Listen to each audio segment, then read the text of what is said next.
Welcome to the Wellness Biz Academy, where we turn passionate practitioners into profitable practice owners. I'm Cass Duffield, corporate business strategist and naturopath, showing you how to build a thriving practice with simple, proven systems that work.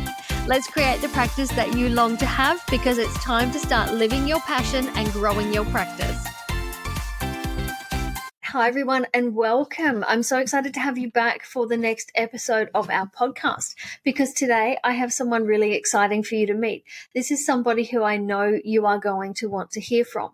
This is Carolyn Campbell, and she is a Pinterest strategist. Now, I know you're going to want to hear what she has to say because of the amount of questions you guys give me about Pinterest, the how, the what, the why. So today we have Carolyn here to tell us all about that. Now, her aim is to help you grow a business that is not location dependent by using Pinterest. So how great is that? A business where you could travel and see the world and not be tied down all because you learned how to use Pinterest. So I'm excited to have her here. Carolyn, thanks so much for joining me today. Thank you so much for having me, Cass. It's lovely to be here. Oh, it's great to have you. So start us off. Tell me about you. Tell me about this amazing Pinterest strategy business that you have. Tell us everything. So I was very much pushed into starting my own business when we moved abroad with my husband's job. And I had been a trainer in our health service. And then when we moved, I couldn't do that because I couldn't speak the language in the country that we moved to.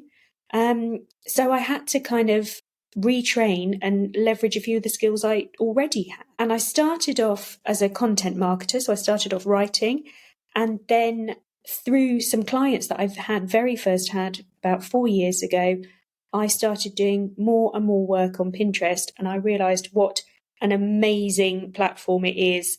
And then completely focused all of my efforts on helping my clients get more visible using Pinterest. And that's so great, that you did this firsthand. You had to create a business when you were in a different location, and you were able to pull this together and create strategies that work. So that's amazing. So question I get asked a lot, and let's just dive straight in, is why is Pinterest the right option for businesses, for entrepreneurs? I just love Pinterest for entrepreneurs because it saves you so much time.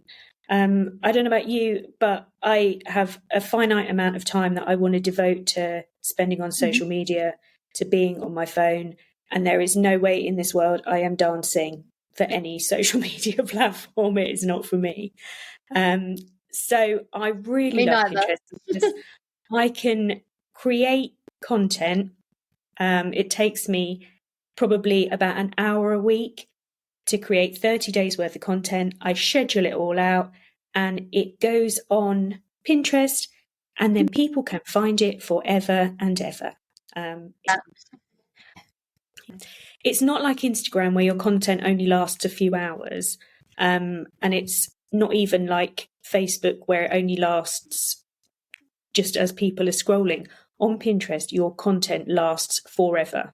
And one of my most popular pins that still drives the most traffic to my website is about 2 years old. That's great, isn't it? Because I often talk to my audience about the difference between that long-term content and disposable content. And unfortunately, they tend to put a lot of their time and effort into that disposable content, which for me is your Instagrams, your Facebooks, the things that aren't going to last. Whereas the time would be much better spent in long-term content like Pinterest, like their blog, that is going to get traffic across, months and years, rather than something that's only going to stay current for a couple of hours. So Absolutely. Let's talk about Pinterest itself, because Pinterest is more than just a social media platform, isn't it? Yeah, so Pinterest is essentially a search engine. If you think about it as a visual search engine, you'll kind of understand how to use it most effectively. So what people can do, and why I love it so much, is that you're using content that you already have. Your content that you've produced for your website, that you have on your blog, is what you're going to repurpose for Pinterest. What you do on Pinterest is repurpose content you already have, which saves you so much time. So what I tend to do is, with my clients, we work together to produce a blog for their website. And then we repurpose that blog into 10, 20, 30 pins for Pinterest. And it doesn't take as long to create because you're not recreating the wheel every time. You're just directing people back to that blog on your website. That makes sense. So if you are creating multiple pins leading to the same blog, are you using the same content with a different Pinterest tile, or are you using different pieces of content from that blog? So you can do either. What Pinterest loves is what it calls fresh pins. And a fresh pin is a new picture, so a new pin, plus your URL. So that URL, wherever you're sending people to your blog, you can pick out pieces of information from your blog, you can describe it in different ways, you can retitle it. But if you're sending them right back to that same URL, it's where they're going to land up on your blog. And in terms of strategy, what I like to do is space out the URLs by 24 hours. But I schedule them all right out. So I don't manually post every 24 hours. I can schedule them out on Pinterest so that they go out. So how many pins do you have coming out across a week then? So I like to have a pin a day for established accounts. For brand new accounts, I usually, for the first month, try and send out about 3 pins a day, which I know sounds a little bit intimidating, but you can work in Canva, use their pre-populated designs and add your colours, add different pictures, and really easily create 30 pins in under 20 minutes. And then you go into Pinterest Scheduler, and with Pinterest, you can schedule them all out and create them all at the same time. So they're really easy to do. And it is an interesting process, but what you need to do really before you start with the pin creation is understand the principles of it as a search engine. So, when you have your website, you're focusing on SEO, and maybe you've had someone support you with looking for those SEO keywords that you're going to target. And Pinterest is essentially the same. And it's a great platform because it really helps you find those keywords.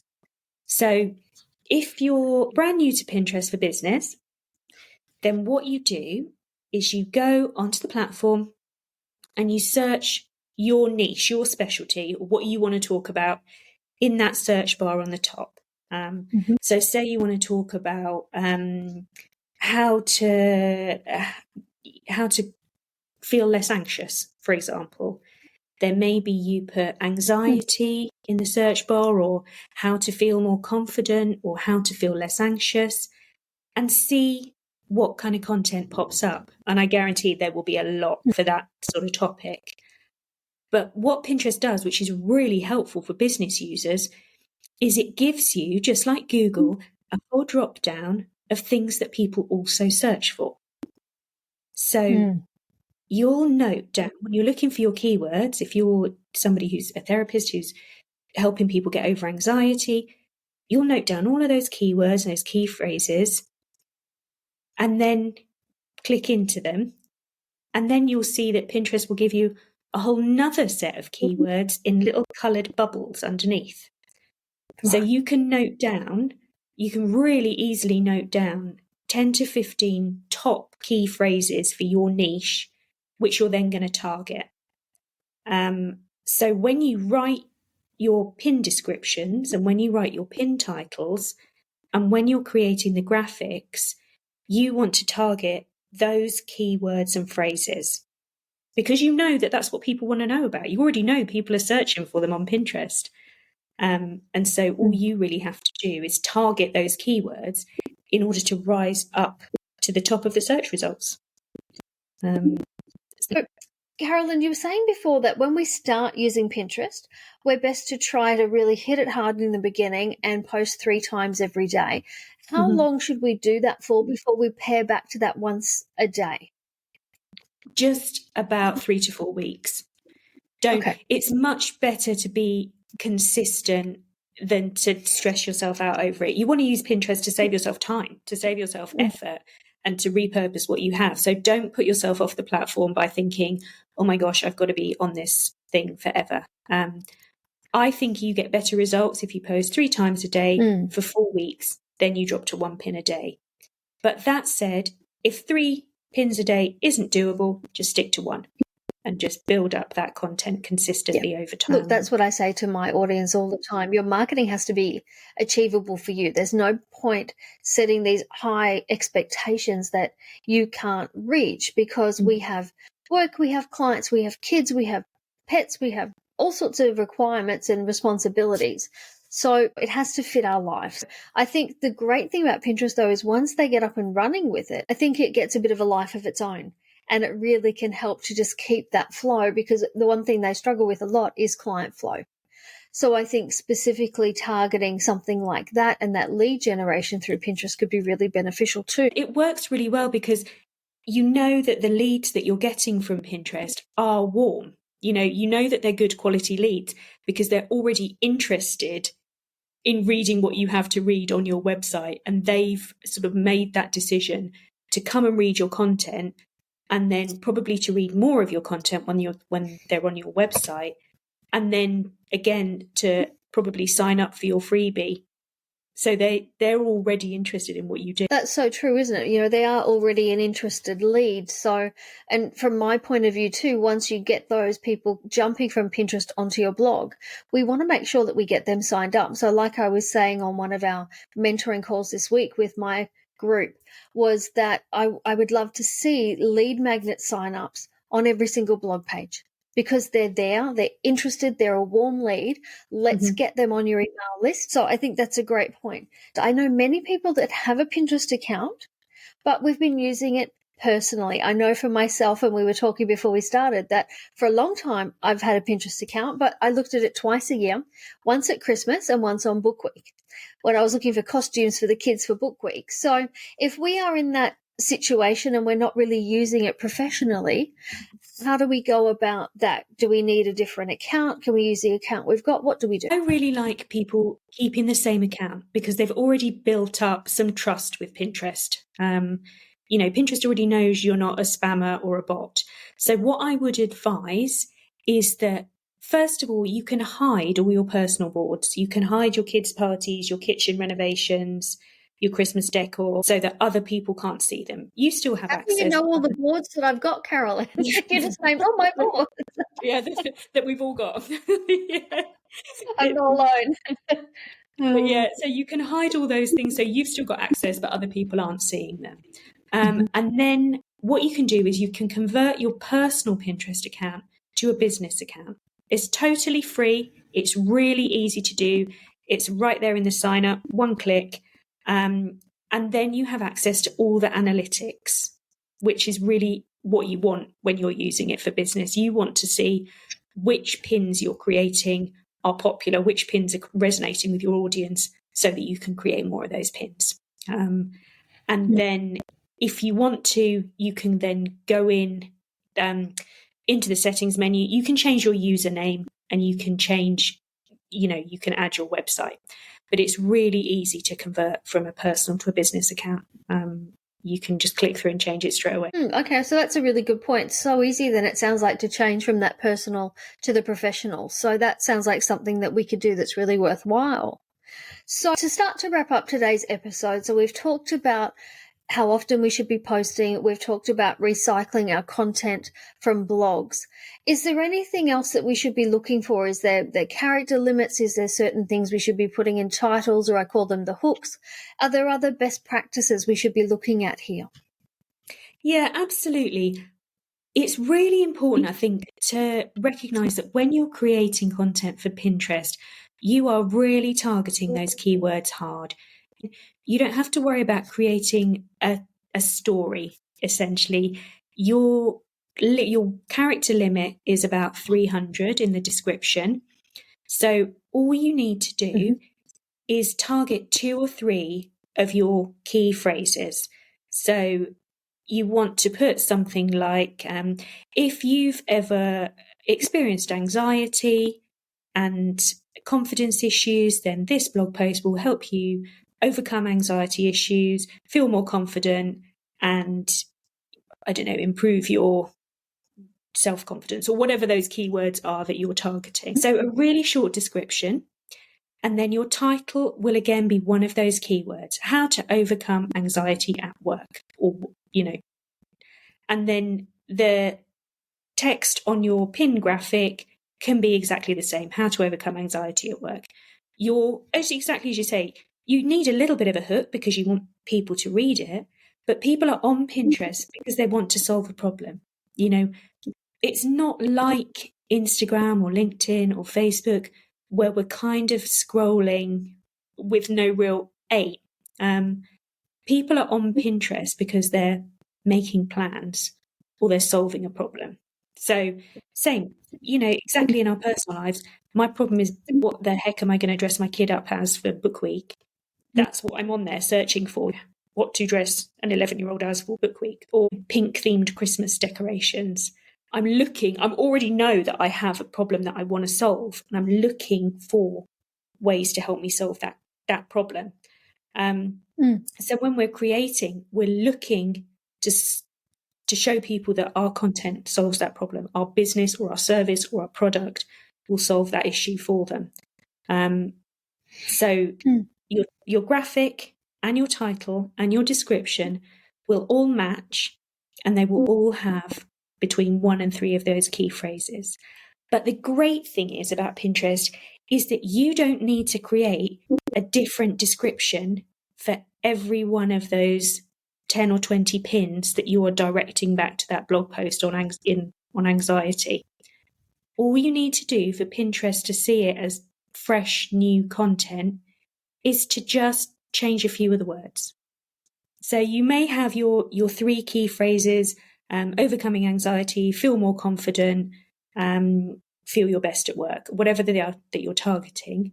And all you do is, when you're scheduling out in Pinterest, it's really helpful because it allows you to upload all of your pins at the same time. So you can add all your pins, and then you can copy paste the descriptions and change a few little words here and there, but you're not rewriting everything. You're not reinventing the wheel, just change a few words so it looks a little bit different. And then you do exactly the same with the description. You copy paste that description to each of those 10 or 20 pins, and then you go in and you move it about. You are not having to write 10 brand new descriptions. You are just giving a little bit of a change. And that is the absolute And we like joy. that. We like easy. We like easy, and that's right up my alley. Because the thing is that your pins are turning up in search, and people may click through to your account and see all of your other pins, and they may be slightly different, how to overcome anxiety, or how to feel more confident at work, or how to feel less anxious. The content is all the same. You're just presenting it in different ways. But really, it's a really low effort way of repurposing content, because you're not having to think up a whole different description every time. You're just having to make those little tweaks that make the Pinterest software recognize it as a new post. That makes sense, and I think when we are time poor, particularly in the realms that we are in, where we're working one-to-one with clients, we're in those helping and serving sort of roles.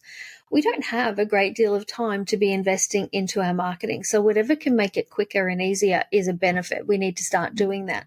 And actually, side note that's just come to mind, if we're talking about the posts that we're putting up, where does branding come into this? How different should we be making these posts? Because I know certain things are going to resonate with different people. We know that right now on social media, putting your own face on posts is working really well because people want to know you, get to, know, like, and trust is what we're aiming for.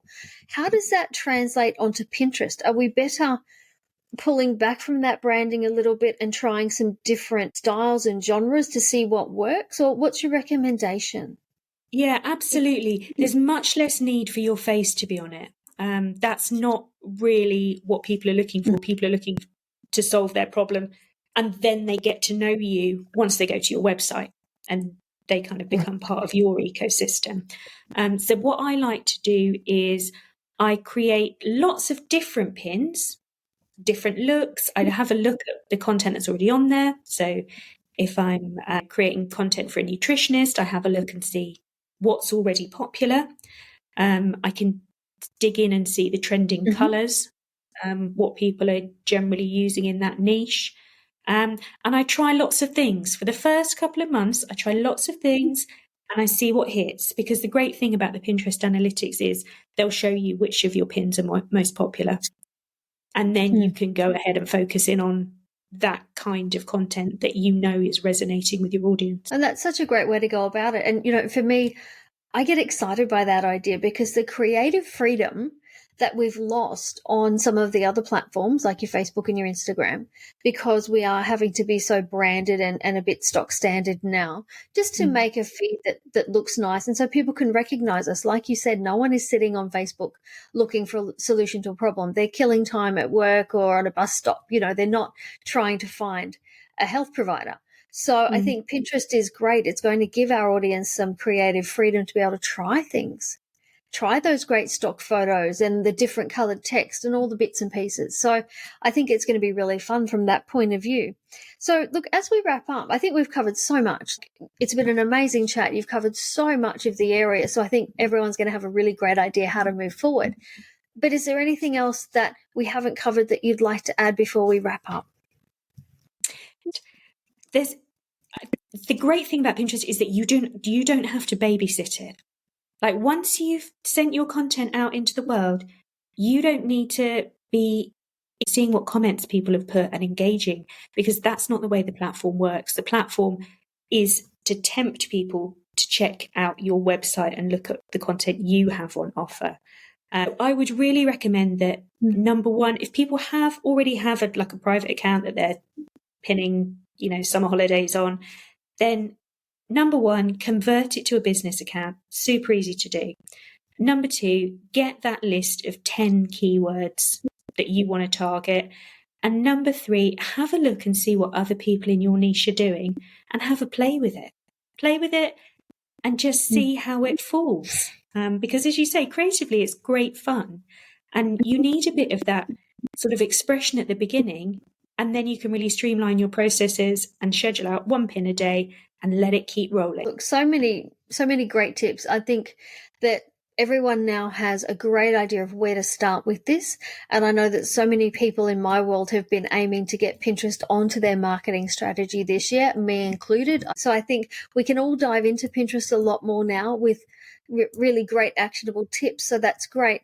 Thank you so much for that. Now, just to wrap up, I did want to point out that Carolyn has an amazing free masterclass coming up later this week. So you can jump onto the show notes. There's a link there. You can come and register for the masterclass. Now, the masterclass is using Pinterest to attract your ideal client on repeat. Now, does that not sound like something we all need? Absolutely. Absolutely. The link is in the show notes. Come and register and hop on the free masterclass. Carolyn will give you all the tips and help that you need to be able to start using Pinterest to generate your ideal client.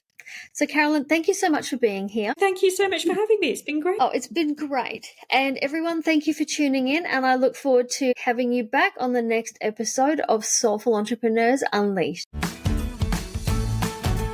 Thank you for listening to the Wellness Business Academy podcast with me, Cass Duffield.